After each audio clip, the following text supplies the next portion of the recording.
الحمد لله رب العالمين والصلاة والسلام على سيد الأنبياء والمرسلين أما بعد. صحیح مسلم میں سیدنا انس بن مالک رضی اللہ تعالی عنہ کی روایت ہے. فرماتے ہیں کہ یہودیوں کا یہ عالم تھا کہ جب ان میں کوئی عورت ماہواری سے ہوتی تو اسے اپنے ساتھ بٹھا کے کھانا بھی نہ کھلاتے اور نہ ہی گھر میں اس کے ساتھ مل جل کے رہتے. نبی کریم صلی اللہ علیہ وسلم سے پوچھا گیا اس بارے میں تو آپ نے فرمایا اصنعوا کل شیء الا النکاح، کہ اس سے مباشرت کے علاوہ باقی سب کچھ جائز ہے. یعنی عورت اگر حائضہ ہو جائے ماہواری سے تو پھر وہ کوئی اور مخلوق نہیں بن جاتی، وہ بھی انسان ہی ہے. صرف اور صرف حکم یہ ہے اللہ سبحانہ و تعالیٰ کا فاعتزلوا النساء فی المحیض، عورتوں سے حیض کے دنوں میں ان سے الگ رہو. اس کا مطلب کیا ہے؟ اصنعوا کل شیء الا النکاح، جماع ہم بستری کے سوا باقی تمام کا کام اپنے معمول پر اور روٹین کے مطابق چلے. ام المؤمنین سیدہ عائشہ صدیقہ رضی اللہ تعالی عنہا کی روایت صحیح بخاری اور صحیح مسلم میں ہے. کہتی ہیں کہ کان رسول اللہ صلی اللہ علیہ وسلم یأمرنی فأتدی فیباشرنی وانا حائض، کہ نبی کریم صلی اللہ علیہ وسلم جب میں ماہواری سے ہوتی تو مجھے حکم دیتے، میں ازار باندھ لیتی اور اس کے بعد پھر آپ میرے ساتھ مباشرت فرماتے. مباشرت عربی زبان میں کہتے ہیں ایک جسم کا دوسرے جسم کے ساتھ، چمڑے کا چمڑے کے ساتھ لگنا، یعنی بوس و کنار کرتے، بغل گیر ہوتے. جماع منع ہے، اس کے علاوہ کچھ بھی منع نہیں. اسی طرح عبداللہ بن عباس رضی اللہ تعالیٰ عنہ کی روایت سنن نبی داؤد، جامع ترمذی، سنن ابن ماجہ وغیرہ میں ہے.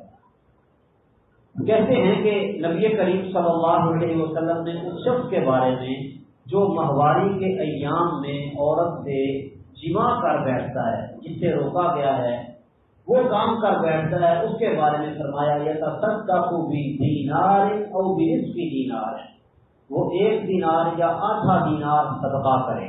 یہ کفارہ ہے ان دنوں میں اگر کوئی آدمی اپنی بیوی سے جماع کر بیٹھتا ہے. اور اللہ سبحانہ و تعالیٰ نے عورت کو ان دنوں میں نمازیں معاف کی ہیں، روزہ چھوڑنے کی اس کو حکم دیا ہے کہ روزہ نہ رکھے اور بعد کے دنوں میں روزہ رکھے، لیکن نمازوں کی قضائی نہیں ہے. ابو سعید خدری رضی اللہ تعالی عنہ کی روایت صحیح بخاری میں ہے کہ نبی کریم صلی اللہ علیہ وسلم نے فرمایا الیس اذا حاضت المرأة لم تصلی ولم تصم، کیا معاملہ ایسا ہی ہے کہ عورت جب وہ حائضہ ہو تو وہ نہ تو روزہ رکھے گی نہ نماز پڑھے گی. یہ اصول اور قانون ہے، لیکن روزے کی بات میں وہ قضا دے گی اور نمازوں کی قضا نہیں دے گی. سنن نبی داؤد میں ایک حدیث ہے، ام المؤمنین سیدہ عائشہ صدیقہ رضی اللہ تعالی عنہا سے کسی عورت نے پوچھا کہ یہ کیا وجہ ہے کہ عورت رمضان کے روزے جو چھوٹ جاتے ہیں ایام میں ان کی قضا دیتی ہے لیکن نماز کی قضا نہیں دیتی. فرمانے لگی احروریۃ انتی، کہیں تو خارجی تو نہیں ہو گئی؟ یہ تو خوارج کا نظریہ ہے کہ وہ کہتے ہیں کہ حیض کے دنوں کی جو نمازیں ہیں وہ نمازیں بھی عورت قضا کرے. یہ نبی کریم صلی اللہ علیہ وسلم کے زمانے میں ہم ایسے ہی کرتے تھے اور آپ نے ہمیں نمازوں کی قضا کا حکم نہیں دیا، روزے کی قضا دینے کا حکم دیا. اسی طرح صحیح بخاری اور مسلم میں ام المؤمنین سیدہ عائشہ صدیقہ رضی اللہ تعالی عنہا کی روایت ہے. فرماتی ہیں کہ حجۃ الوداع کے موقع پر ہم سفر میں تھے، حج کے لیے جا رہے تھے.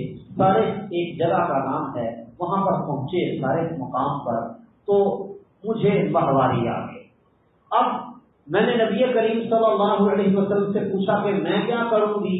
تو آپ نے فرمایا افعلی ما یفعل الحاج، جو کام حاجی کرتے ہیں سارے کام کر، غیر اللہ تطوفی بالبیت، لیکن بیت اللہ کا طواف نہیں کرنا. بیت اللہ کا طواف کرنے کے لیے باوضو ہونا، طہارت ہونا یہ شرط ہے۔ صرف بیت اللہ کا طواف نہ کر، بیت اللہ کے طواف کے سوا باقی تمام افعال جو حاجی کرتے ہیں وہ کر، حتیٰ تطہری، ہاں جب تو پاک ہو جائے پھر غسل کر کے باوضو ہو کے بیت اللہ کا طواف کر لے۔ معاذ رضی اللہ تعالیٰ عنہ نے نبی کریم صلی اللہ علیہ وسلم سے پوچھا، ابو داؤد میں روایت ہے کہ ما یحل للرجل من امرأته وهي حائض، عورت جب حیض کی حالت میں ہو تو پھر مرد کے لیے اپنی بیوی کا کیا کچھ حلال ہے؟ تو آپ نے فرمایا ما فوق الازار، ازار سے، تہمت سے اوپر اس کے لیے حلال ہے۔ اسی طرح بچے کی ولادت کے بعد عورتوں کو جو بلیڈنگ ہوتی ہے اسے نفاس کہا جاتا ہے، اس کا حکم بھی حیض والا حکم ہی ہے۔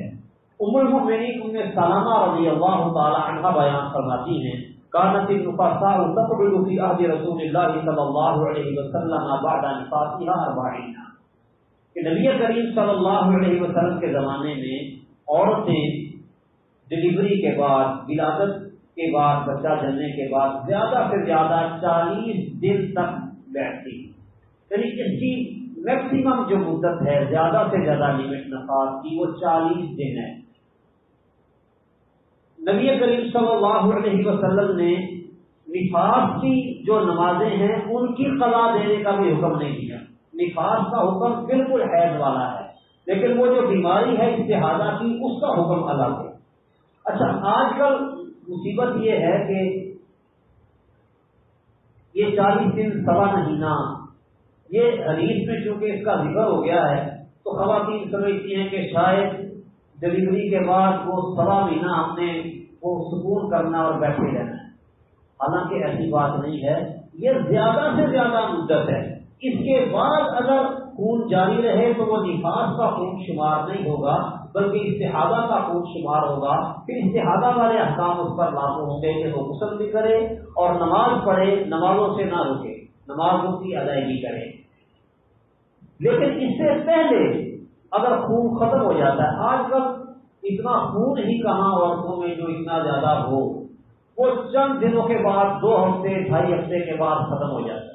جب یہ ختم ہو جائے تو نفاس کی حالت ختم ہو گئی، اس کے بعد وہ غسل کرے اور غسل کر کے نمازیں ادا کریں، بے نماز پڑھ کے بیٹھی نہ رہے۔ یہ 40 دن کی مدت زیادہ سے زیادہ مدت ہے۔